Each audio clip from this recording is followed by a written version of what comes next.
ఆదివారం దినోత్సవం సందర్భంగా ఈరోజు తయారా పెట్రోల్ బంక్ దగ్గర ఏపీజేడబ్ల్యూ ఆధ్వర్యంలో జెండావిష్కరణ చేస్తున్నాము.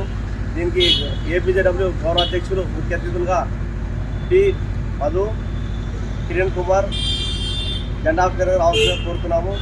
అలాగే తాలూకా ఉపాధ్యక్షులు ఖలీల్ కూడా ఈ జెండావిష్కరణ రావాల్సిందిగా కోరుతున్నాం. తోటి మిత్రులు విలేకరులు అందరూ వచ్చి ఇక్కడ జెండావిష్కరణకు పాల్గొనాల్సిందిగా విజ్ఞప్తి చేస్తున్నాము.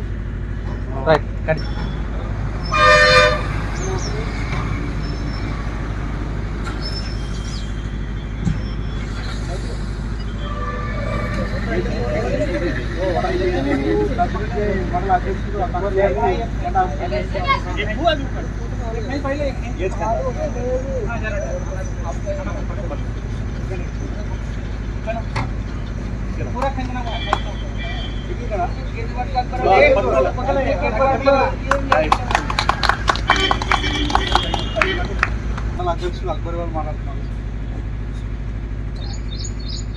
ఈరోజు ఏపీజేడబ్ల్యూ పుట్టి 69 సంవత్సరాలకి అడుగుపెట్టింది.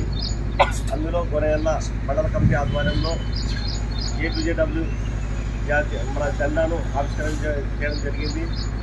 అలాగే రేపు రాబోయే రోజుల్లో విలేకరుల సమస్యలు కూడా ముందుండి సమస్యల పరిష్కారం కోసం పోరాడతామని, అలాగే మనకి ముఖ్య సమస్యలు వచ్చేసి ప్రతి విలేకరికి 3 షెడ్లు ఇచ్చి ఇల్లు నిర్మించాలని ఒకటి, రెండోది వచ్చేసి మనకు అకడేషన్ కార్డు కూడా డెవలప్ చేయాలి, మూడోది వచ్చేసి మనకి హెల్త్ ఇన్సూరెన్స్ కూడా కేటాయించాలని మన తాలూకా కమిటీ, జిల్లా కమిటీ, రాష్ట్ర కమిటీ కూడా ప్రతిపాదనలు రాష్ట్ర ప్రభుత్వానికి తెలియపరిచారు.